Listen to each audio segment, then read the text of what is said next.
Noah, a man of the soil, was the first to plant a vineyard. He drank some of the wine and became drunk, and he lay uncovered in his tent. And Ham, the father of Canaan, saw the nakedness of his father and told his two brothers outside. Then Shem and Japheth took a garment, laid it on both their shoulders, and walked backwards, and covered the nakedness of their father. Their faces were turned away, and they did not see their father's nakedness.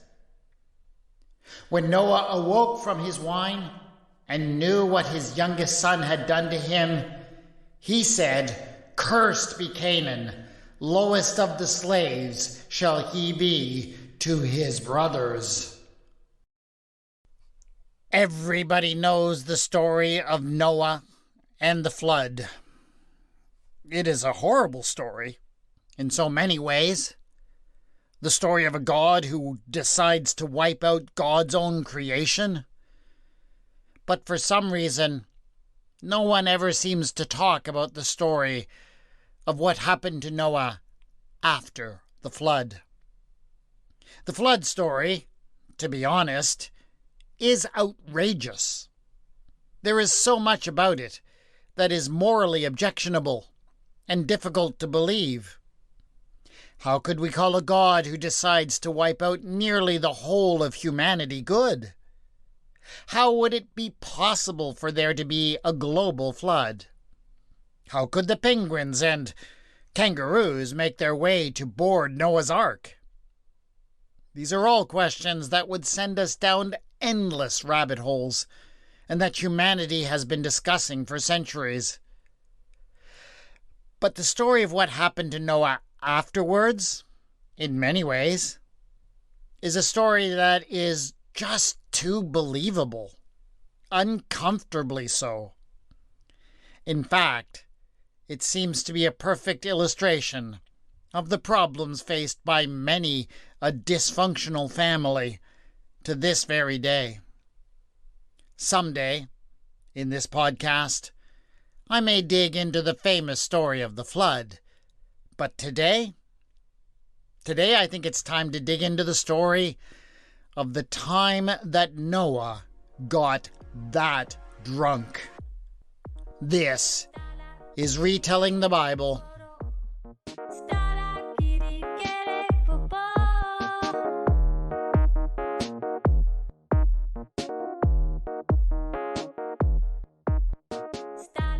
Episode 7.15, Noah's 2 Inventions.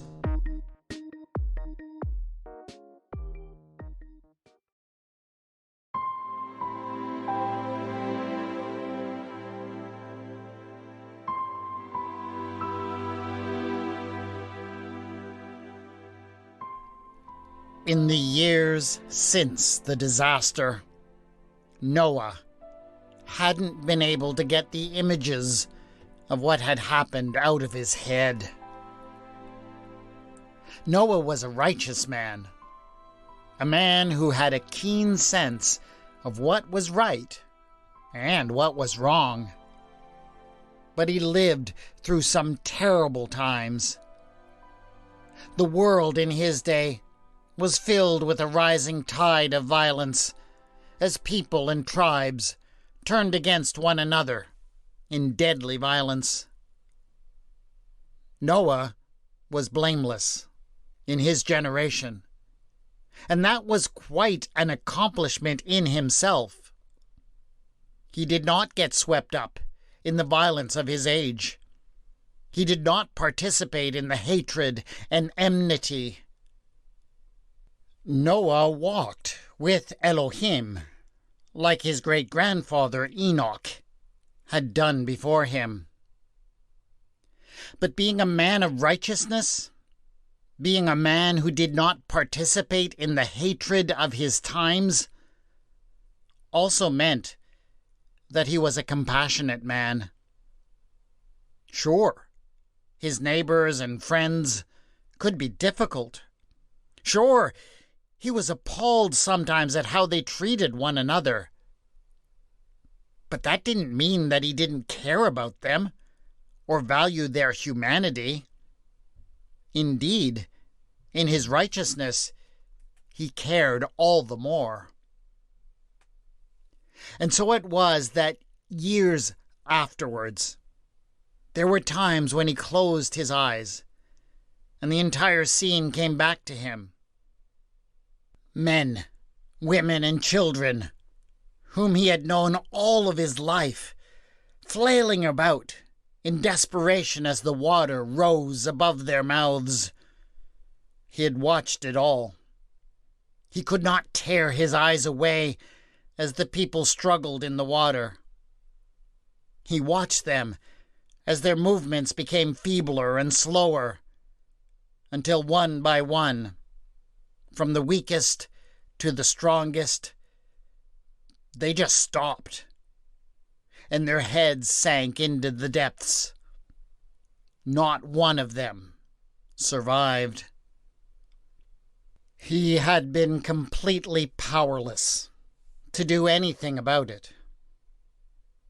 And if their panicked screaming and calling out of his name had been too much to bear, if it was a sound that still came back to haunt him in his dreams, the silence that had followed once every human tongue had been stilled, that had been even harder to bear. He could not forget. But he also could not talk about it. He dared not speak of his suffering to his wife or to his sons. He felt he had to be strong for them. They had no one else to depend on. How could he let them know that sometimes he found himself weeping uncontrollably when the memories came flooding back? Flooding back. That was ironic. Even the way that he thought about how the memories came to him could not get away from the horrible things that he had seen. Perhaps the only person he could have talked to about his struggles was the one who had caused them all. But Yahweh had gone silent since it had all ended. Oh, Noah would have loved to ask God why, to demand explanations, but all he had heard was that God had been happy with the sacrifice when it was all done. And so Noah tried to deal with it all in silence and in isolation. He dealt with the memories and the nightmares. He dealt with the questions that he could not stop asking himself. Questions like, what could he have done differently to save some of his neighbors? Why had he survived when so many others had died? He dealt with it all. Rather poorly, to be honest, but he did the best that he could. That is, until he found something that at least helped to still the cries that echoed in his mind for a while.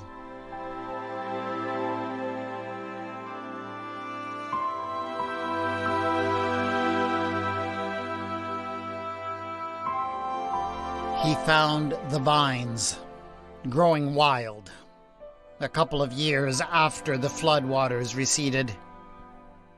They produced a small fruit that grew in bunches. When he tried them at first, they were small and rather sour.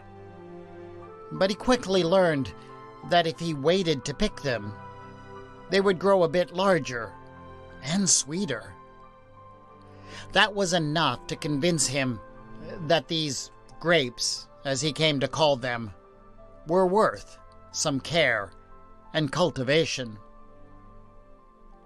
Over the next few years, with the careful application of manure and water at the right times, he learned how to make the fruit grow larger and sweeter, and the vine spread under his care and produced more and more fruit. He was pleased to be able to gather this gift of the gods and share it with his family. But then came the day when the grapes had grown in such abundance that he filled an entire animal skin with the produce. That afternoon, a hot afternoon, the family enjoyed the great abundance of fruit. But there was so much that they did not eat it all. They barely ate half of it. The remains were left for the next day, but were then forgotten and left for a few days altogether. When Noah finally found them and started eating them up, he noticed something. There had been so many piled up that the ones on the bottom had been crushed by the weight. The juices had mixed with the yeasts that were naturally present on the skin, and something magical started to happen. No one noticed that something smelled a bit off, of course, but for some reason he didn't stop eating. It tasted different, and definitely less sweet, but it was still good, and he ended up eating it all and even drinking the juice at the bottom of the skin. When he stood up afterwards, he was surprised at how light-headed he felt, and how he stumbled when he tried to walk. That was disturbing. But it was not what particularly struck him. Something good had happened as well. The voices in his head, the ones that cried out in terror as the waters arose around them, they were silenced for the first time that he could remember in a very long time. And when he fell asleep, which he did so easily, his slumber was disturbed by no nightmares, or at least none that he could remember. Noah felt blessed. He had finally found something that might help him to deal with his affliction.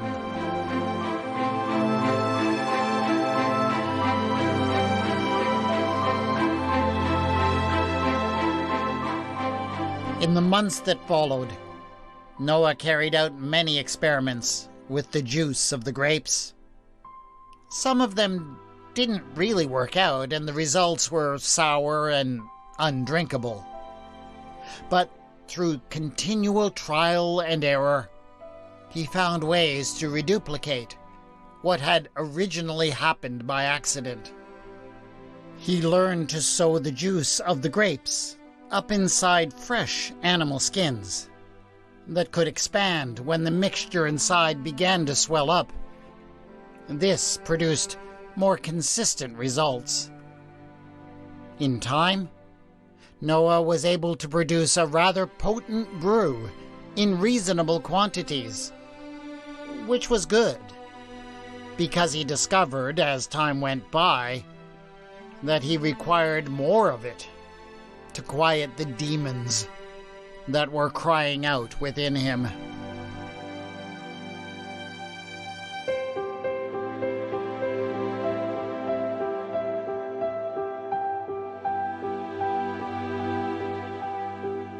Shem, Ham, and Japheth knew that something was wrong with their father. He would spend hours, sometimes days, in his tent, doing nothing but drinking the juice of the vine and singing incomprehensible songs. And when he came out, he was always in a foul temper and he would shout at them and mistreat them for any reason, or sometimes for no reason at all. They didn't like it, but somehow they knew that it was something that was not open to discussion. Noah would never entertain any discussion that veered close to the topic, and they quickly picked up the habit, even when he was not present. Anytime anyone mentioned something that suggested that Noah might have a problem with his habits and his fondness for the juice, the others would make it abundantly clear that the topic was completely off limits. Even more important than that, it was also understood that because there couldn't be anything truly wrong with the family, it was all nobody else's business. To seek help from outside of the family unit was considered to be a betrayal, because that would mean having to admit to the world that there was a problem. And if you admitted that there was a problem, well, then something would have to change. And there was no way that Noah was going to consider change. And so Noah continued to spin wildly out of control. This hit all of the children hard. But Ham, the middle child, seemed to have the hardest time of it. Whenever there was a lack of harmony and peace in the family, it really seemed to disturb him deeply. He had always been the one who tried to make peace, even in the tumultuous days before the flood. When Noah's anger and abuse spilled forth, everyone in the family became isolated and irritable in their own turn. But it all seemed to hit Ham hardest of all.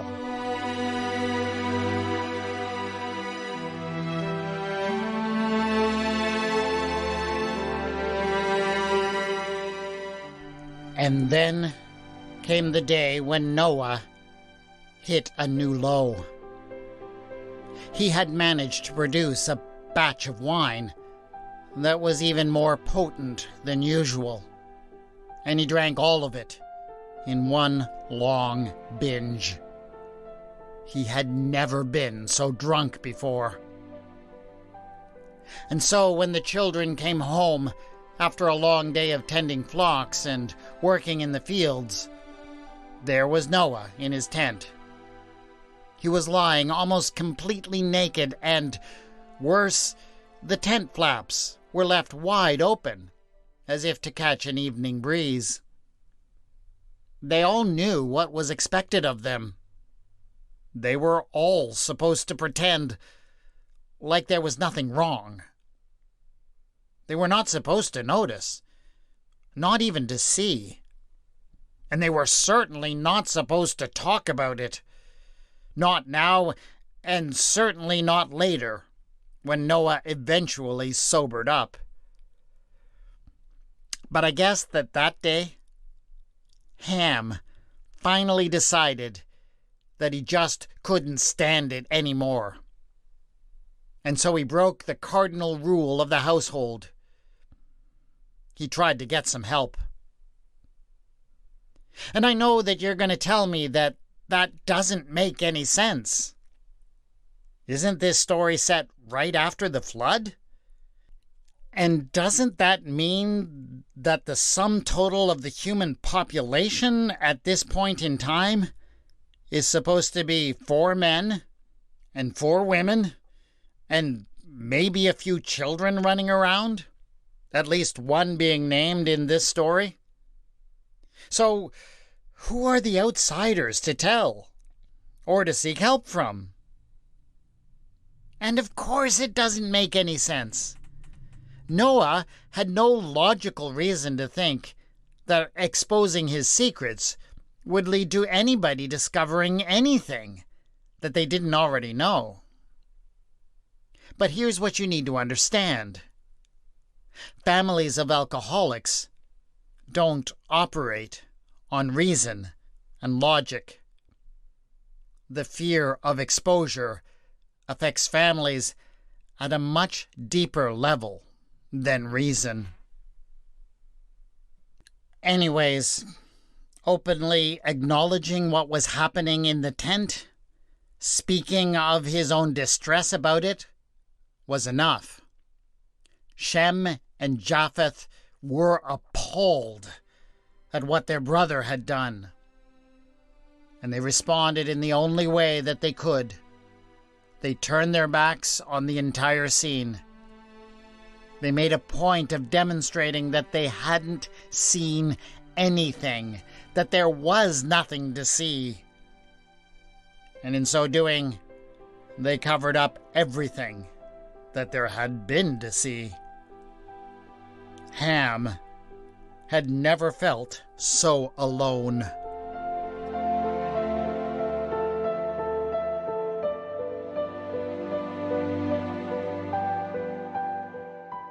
When Noah finally returned to his senses enough to realize what had happened, he was absolutely furious.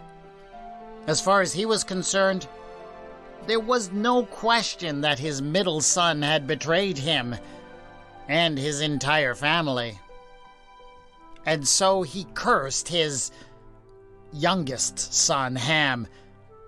Yes, that is right. In his anger and rage and hangover, he couldn't even remember the birth order of his progeny. Or perhaps it was that Noah had been confused by the presence of Ham's young son, Noah's youngest grandson, Canaan.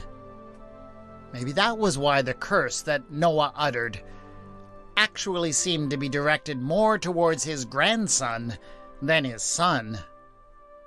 But again, none of this really made logical sense anyways. As I said, logic has little to do with how a family like Noah's functioned.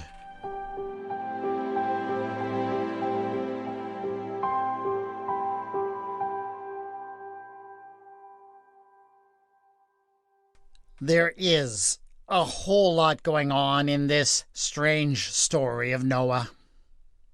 There is no question, for example, that this story was one that the ancient people of Israel used to justify their own prejudices. You see, the Israelites lived among a people they called the Canaanites, a people that archaeologists tell us were actually quite closely related to them. But the Israelites believed themselves to be superior to the Canaanites and destined to rule over them, even though this was clearly more of a fantasy than it was ever an historical reality. But they used this story to justify their attitude. That is clearly why Noah's curse lands on his grandson Canaan rather than on his son Ham, who had betrayed him, at least in his own mind. It is also why Noah names Shem, whom the Israelites took as their ancestor, as the one whom Canaan serves. And indeed, there is a whole long racist history of the interpretation of this story from there. For centuries, many racists confidently proclaimed that the curse of Ham turned the skin of his descendants in Africa black, and that it was therefore acceptable to enslave people who were dark of skin. Yes, people seem to be endlessly creative when they want to justify their hatred or exploitation. And of course, all of that is quite ridiculously false. The Canaanites were not a cursed people. They were the Israelites' neighbors, and were, at least culturally, not all that different from them. Human prejudice is endlessly creative, and we will sadly never come to the end of the need to battle against it. But none of that is what struck me in this reading of the story. What struck me was how Noah is credited with 2 civilization-changing inventions: the invention of wine and of alcoholism. And that second discovery is precisely what is interesting to me. The discovery of wine may well be a blessing, but the invention of addiction to alcohol is not. I, fortunately, have not had the experience of living as a part of a family that has an alcoholic in it, but I have talked to enough people who did to know that there's a whole lot in this story that rings true to such an experience. Alcoholism and many other forms of addiction, for one thing, can often begin as a kind of self-medication. The substance can help people to manage some serious mental health symptoms, like post-traumatic stress or survivor's guilt.